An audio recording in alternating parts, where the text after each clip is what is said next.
What's going on, fellas? Now today we're going to be reacting to It. Welcome to Derry's finale. Just changed everything. Spoiler warning, if you haven't seen the show, go watch it right now because it's fucking incredible. It genuinely blew my mind, the finale. And yeah, let's see what all this is about.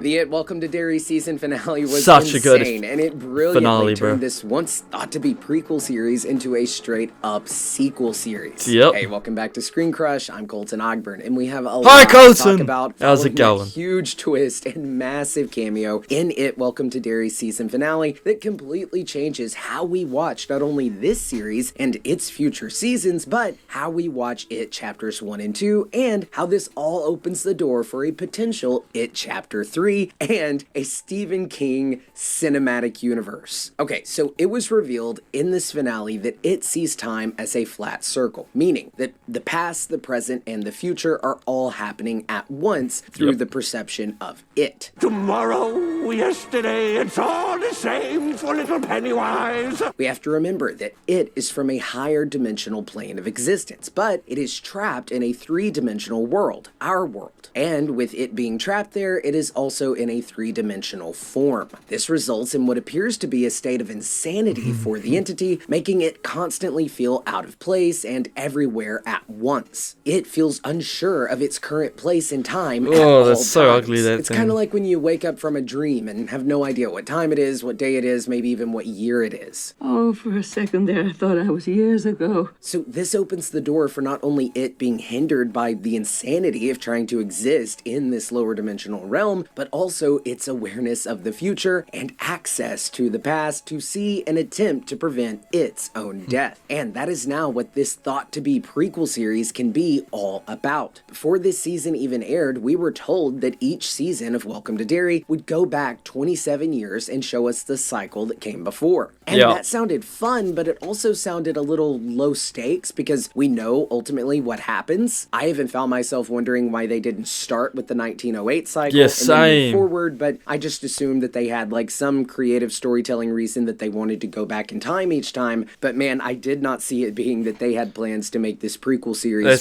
serve as a sequel. Bro, when he pulled out the poster, I was like, what the fuck? It actually takes place after. So now we know that it does have the ability to essentially time travel. Not physically, but with its mind. We saw in this finale it attempt to kill the mother of Richie Tozier, a key member of the Losers Club that would go on to kill it 2 cycles from this point, but it failed to do so, and now it is still set on a path to die in that 2017 cycle. Now, for Welcome to Derry Chapter 2, when we go back to the 1935 cycle, that's the cycle with the Bradley Gang Massacre, we're not merely going to be going back in time, but we'll be seeing its next attempt at killing the ancestor of not only Richie, but now the ancestor of Marge, Richie's mother. So while it will be a prequel in terms of going back in time, it will be a continuation, a sequel for the character of It, who in its mind will have already experienced the events of It Welcome to Derry Chapter 1 that took place in 1962. And now with its defeat in that season, it is now going to go further back in time and attempt to save its own life once again. And I think come the end of this series, likely after Welcome to Derry Chapter 3 and our look at the 1908 cycle, which we spent a lot of time in this season with Bob Gray and young Francis Shaw, that season could show us it finally succeed in killing a very important ancestor of Richie Tozier or one of the other Losers Club members, thus rewriting history and creating a reality, an alternate timeline where it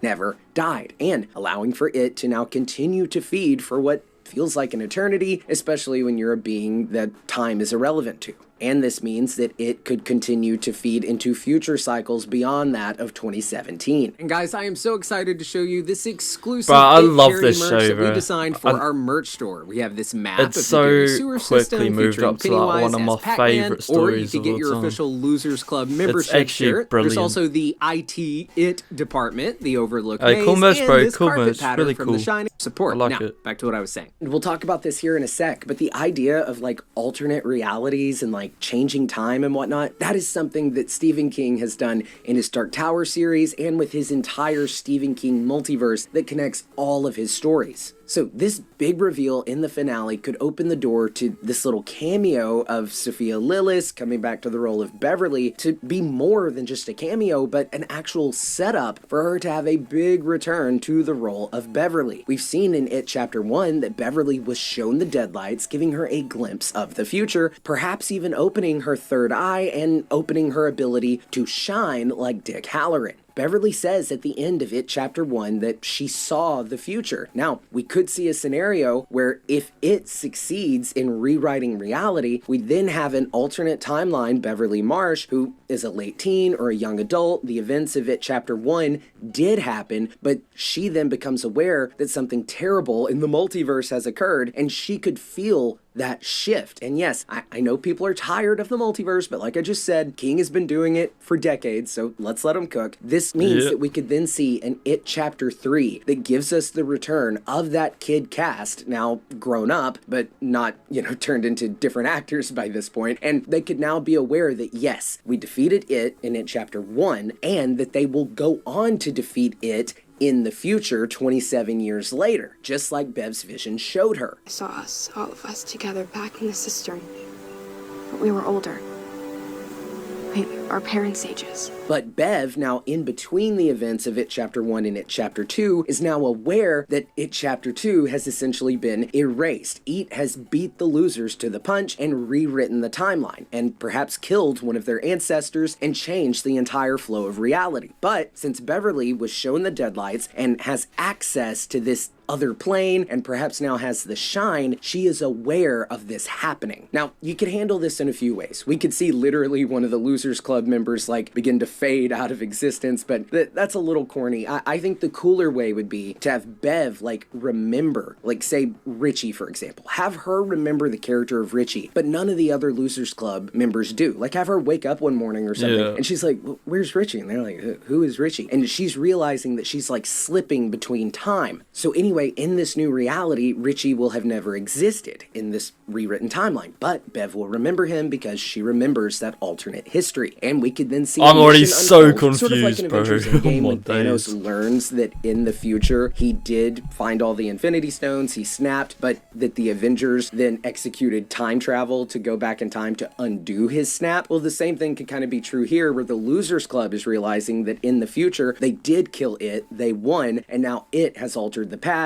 And like Thanos, the Losers Club may have to even transcend time themselves to bring back Richie and restore the timeline. And look, I know that sounds a little too out there sci-fi fantasy for this once horror franchise, and yes, it is a horror franchise, but that's what I want. Give us a Lovecraftian sci-fi fantasy thriller cinematic universe of Stephen King stories with the Losers Club right at the forefront. Bring back that kid cast. I love Sophia Lillis, so have her leading it as Beverly. Bring back Dick Halloran and have the Dark Tower come in and the Gunslinger and the Crimson King. It would be dope. But okay, I'm getting a little excited. I want to now bring in my guests, Lee and Elias, to get their thoughts on all of this. Guys, first, before we get into the Colton's crazy and wants a big multiverse saga of Stephen King movies and shows, what were your thoughts on the It Welcome to Derry, the series, this finale? I'm interested for and this how for they sure. have found this awesome way to turn this prequel thing into a sequel. Lee, what did you think? I loved it. I really liked how this focused a lot on the parents, because I feel like that's not really something that we get with it in particular. The only adults in Derry during the first two films that realize there's a problem is the losers when they're adults. And so I think having adults who actually believed their kids and realized that something was wrong felt really different to the It universe, and I feel like it brought a lot more to the story, especially now from watching those movies and reading the book when I was in middle school. So I was around the same age as the Losers Club, and I was like, okay, I'm following their story, I like this. I felt like now there's kind of a disconnect with not being a kid, and anytime they have overreact, maybe it's just me hating on kids, but anytime they have an overreaction, I'm like, okay, whatever. But having adults, especially having Hanlon not have being the man without fear and fearing it, I feel like I was able to connect to the story more, and I don't know, it just felt realer within the story itself.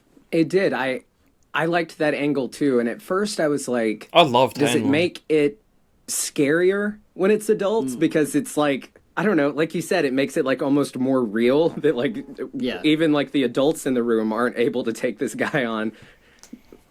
I don't know, but it also it works thematically because they're literally setting up like the Losers Club's parents and stuff. So it's Yeah. like the kids are the adult. It's super cool. Okay, Elias, what did you think?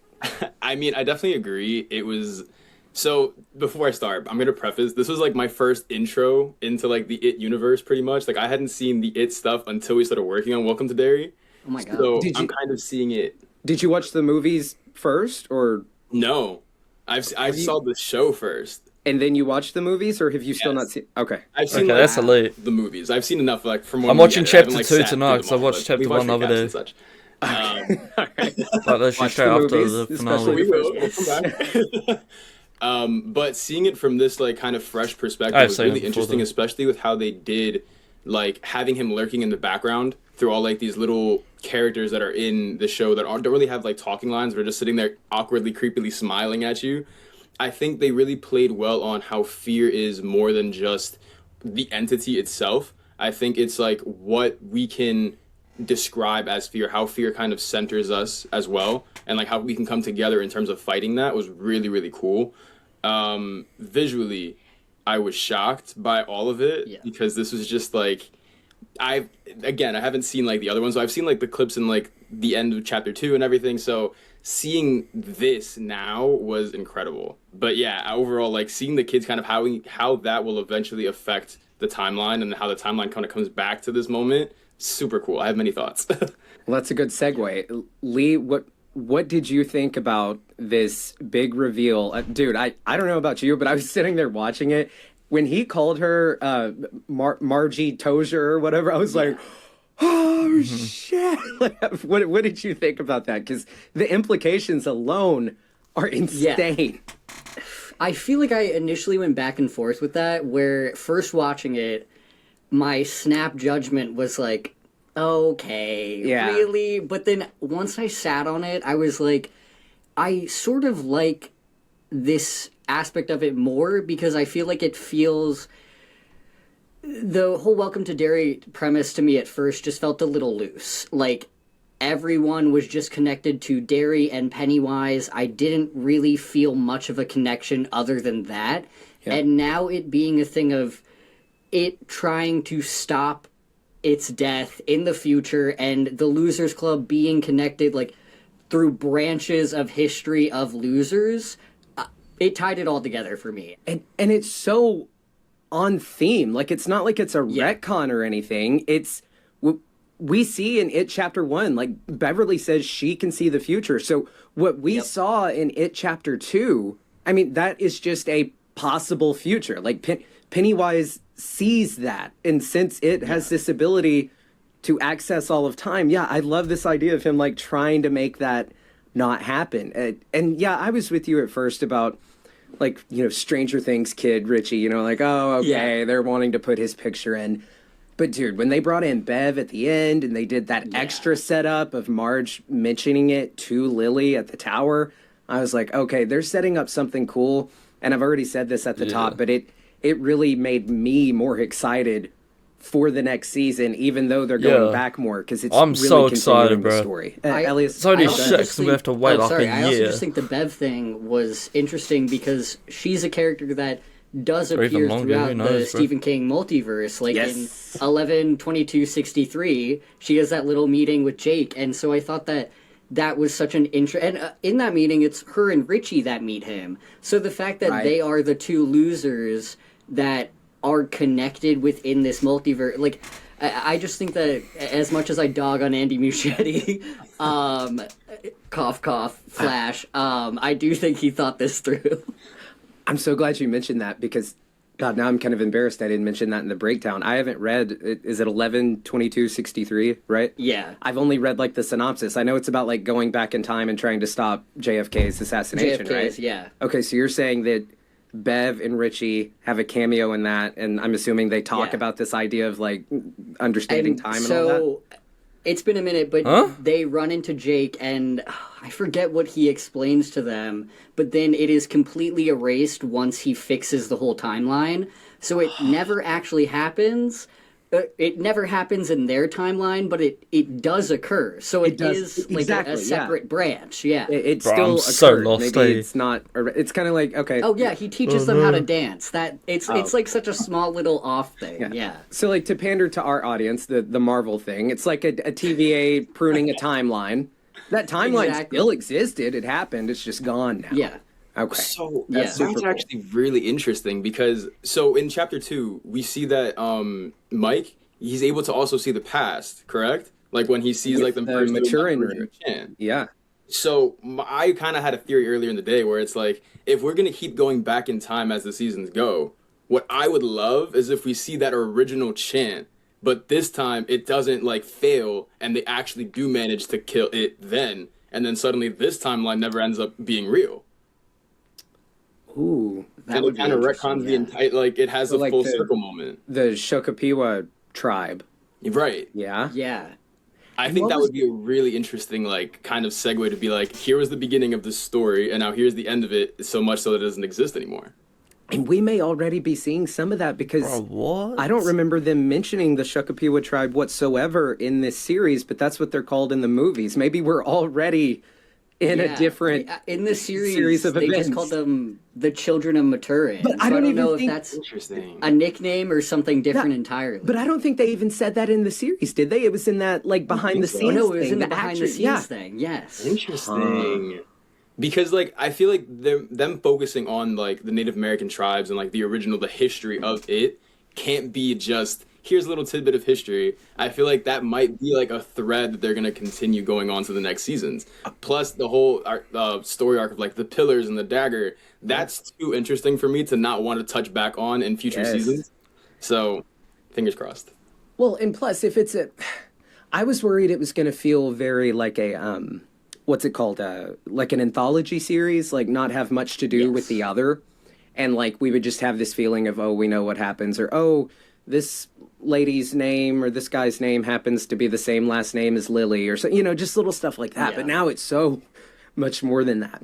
Do you guys think, and I talked about this at the top, do you guys think that okay, they do season 2, that's the 35 cycle, they do season 3, that's the 08 cycle with the Kitchener Ironworks and all that. We don't really know about a cycle before that. Do you think that's where they wrap or do we? Correct me if I'm wrong, but I don't believe so. okay, so maybe that's where the series ends, and then they're like, okay, now we're doing it chapter 3, the movie, bring back the original kid cast, have it mid-cycle. Does that feel cheap? Does it feel too much? Or are you really excited about it like I am? Because I love that original cast, especially Sophia Lillis that played Beverly. Yeah. She's in The Chair Company. I love her in that. So I'm really glad to see her back. Yeah. No, I like that idea. I really want to see the Bradley Game Massacre. Like, I just want to see... I think that is one of the most interesting... The big event phenomenons are the most interesting to me, just to see how Derry rallies around that and tries to explain that in their little minds. But I do think going back and then going forward is how I would like them to do it. My only gripe with that is I really, really, really want to touch base with Dick at the Overlook Hotel. Like, I do not want that thread to just fade off and leave us to guess what happens in between that and The Shining. I really love the actor that played him. I love The Shining. I have a Shining tattoo and a Pennywise tattoo. No, that's sick. But like, that's just my main thing with this series. I feel like they brought on so much this season that it's going to be hard to do all of that within however many seasons they have, or 6 seasons in a movie, whatever they got. Would that be satisfying as like a spin-off? I was gonna say, I was gonna throw that to you, Elias. Okay. Do you think that? Yeah, I would want to Lee's point, I want to see a Welcome to the Overlook Hotel or whatever series, and just let them go cook and tell Shining stories as like a spinoff thing. I think that would be cool. Is that what you would like to see, Elias, or would you want to see him like appear And like in It Chapter 3, maybe they need to cast a different actor to play like Dick Halloran for that. Maybe. I definitely love the whole idea of having the shine and like being able to like kind of tap into whatever entity, cosmic source that comes with it and the entity itself. So I would personally love that because I feel like that also ties back into the mythology of it all. I love the magic parts, you know me. So it's like that would be really fun. I do think if we were to go further into the future, bringing Dick back as like a tie-in would be a really nice touch. That's crazy how he like I just don't know what they would really survives like. Pennywise and he just dies so fucking crazy cunt with an from axe. like the third season of this show to the third and the other one. Yeah. It'd be an interesting like parallel that I would be very interested to see how they do. We all love Dick. I think that's safe to say. He was. We all love what? Carlton, mate. He was a great character in the show. And what? Anyway. Put it on a shirt. We do. Riff! He was great. It's gotta be a that yellow. Kind of transitions into. So yes, I want to see an It 3 movie. I think it'd be cool if they did a trilogy. I think it'd be cool if they found a way to connect it all to like do a Dark Tower, do what was that show? I haven't seen it. Castle Rock that kind of connects all the stuff. Build you a interconnected cinematic universe. I mean, we know it can work if done right, and the books have proven that because the books do the same thing. Is that something you'd want to see, Lee, or does it begin to insist upon itself? I feel like it's a very thin line between I want to see it and I don't think it could be done as well as it was in the books, because I feel like it's a tricky medium to convey visually, whereas in the books you can just have that off paragraph of I saw this girl that had this hair and it's like, oh, I know that's Beverly Marsh. And then in the show that's a whole scene, and then that whole scene is taking away from maybe the plot that's going forward. But I would like to have more of these. I do think the show did it in the best way it could have with having Dick. Of course, he was a part in the books for the Black Spot, so it made sense. But I just don't want them to get too caught up in that, I guess, is my thing. I think that if the show called for that connective crossover, I'm all here for it. I'll watch anything in relation to Stephen King. But I wouldn't want them to forego plot and character for connective tissue. That's fair. Did we see, help me remember, the mist, the fog in it, in the Welcome to Derry's finale? Yeah. Did it, like, dissipate? Did we see that go away? Or was it just gone? Did we do a cut? I can't remember. I think it dissipated after they reset like the cast. Oh, the thing, the cage. No, I don't know what to call it, the cage. Do you guys think there's any validity to maybe, because we know that fog is from, I'm gonna get super nerdy, it's from Toadash Space, the Prim. Yes. I don't even know what it is, bro. Right. And Ellie's like, what the hell is Toadash? I'm literally taking notes as you say that. I'm like, research. What is that? So, well, basically, I'm glad you asked, Elias. It's the place where it comes from. It's the place where Maturin the Turtle comes from. And it's also the place where all of the monsters in the book, the Stephen King book, The Mist, and come where from. they were at in the Langoliers. That's true. So, Lee, you seem excited. Do you think that they do anything with having, like, we saw this fog cast? Could that be the same fog mist from that space? We know that the mist takes place, like, not in Derry, but near Derry, right? Yeah. Could we see them take another crack at the mist? The reason that I lit up was because the second fog came in and I was like, the mist! Like, that was the only thing in my head. Stephen King wrote that as well! For like a solid 5 minutes, I think I rewound the episode because I genuinely was just like, yo, they got the mist in here? I feel like the team behind this show is well-versed enough in Stephen King to have made that connection and have done that on purpose. Like, I believe that they thought about the visuals behind this show enough to be like, a Stephen King fan is going to see this fog and be like, the mist. So The mist! I think that they're opening doors for different areas of the SKCU to happen.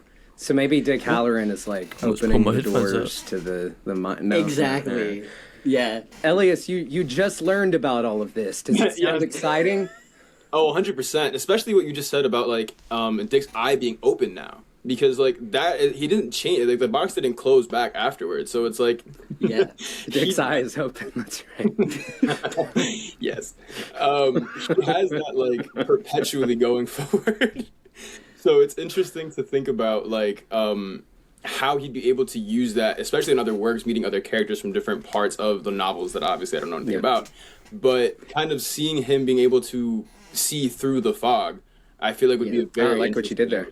Thank you. Yeah. It'd be a very interesting like tie-in. Yeah, and I mean, to your point, he saw right through it with the Maturin root and his ability to shine. Yeah, he saw into the Rose set. He saw into the space that they all come from. So that is super cool. All right, I'm really excited. I think you guys sound pretty excited as well. Any closing thoughts before we go? I really enjoyed covering this series. I assume you guys enjoyed editing it. You did a great job. Any closing thoughts? I love this series. It does not make me trust Muschietti with the Batman. No, I'm kidding. I'm not. But aside from that, I'm kidding. Well, actually, I'm not kidding. I'm not. But I really liked it. I have a lot of hope for the It stories to come. I do, as much as I love Pennywise, I really would like to see it in a different form. I know that we saw that a lot this season. I just want more. I want to see like Pennywise stay the clown, to be Bob honest. Gray of it all this season, and I feel like Big P was he we've the kind of was. sort of closed that door. Yeah. Aside from, of course, 1908 being the actual cycle, but I don't know. I hope to see different takes. Let me ask you this, and then Elias, I promise probably will in we'll season jump one. to your closing thoughts. But that made me think. Or season 3. We were talking about the Mist. We were talking about, like, of course, the Shop comes into that. They're the secret military in the Stephen King universe. We know oh God, but what is Mr. Gray from? Dreamcatcher? Is that from Dream? Yes, Okay. Dreamcatcher. That takes place in Derry, right? And we know that it is an alien entity that can like change its form and that is infecting Derry via the water supply, and he's called Mr. Gray. Yeah. Oh, wait, literally, I didn't even put that together. That's what the creature's name is called, is Mr. Gray. So I'm like, you telling me these aren't the same dude? So I think they might do that. Interesting. Yeah. I didn't even Bob Gray and Mr. Gray in my head, like, never. That's crazy. Yeah. Huh. Elias, we're dropping so much lore on you. What did you think, though, as a newcomer to this, the it of it all? What did you? Any closing thoughts? This is a great welcome to Derry, first of all. Okay, that's all we have time for. All right. Wow. No, but it's very interesting because kind of what I was going to say about the last season of this show. As much as I do love Pennywise and like I don't necessarily like clowns, I wouldn't say I'm afraid of clowns. I might be now, but like at the end of this show, I would love if there's like a post credit or like just the last scene of its like original first form. I want to see the forms before Bob Gray existed, before Pennywise like was his main like calling card. I would love to just give me more of him. Well, and it would I would think we'd have to see a lot of that in the 1908, like a season 3. Yeah, that's what or I if meant. they did a season 4. That's what I was saying. It would have to be, Pennywise would. But then again, if he can see the future, maybe he's always had the Pennywise cycle. Whoa. All right. Thank you guys so much. Thank you for being on here and putting up with me. Thank you for putting up with my Welcome to Derry breakdowns and editing out all of my bullshit. I appreciate it. Thank you all so much for watching. Can't wait to cover season 2 whenever that comes. Probably a wee while away, man. Fuck. I just wish it was here already. I love the show now. Like, the universe, should I say. It's not just a show, it's movies, books, and whatnot. But yeah, man. No, such a banger finale, man. I don't even know what to say. Like, that's genuinely just made this year so peak already. But yeah, man, make sure you go check out the original video, show some support to it. It'll be the first link in the description. If you guys enjoyed, make sure you leave a thumbs up, and if you're new here, subscribe, and I'll catch you fellas next time.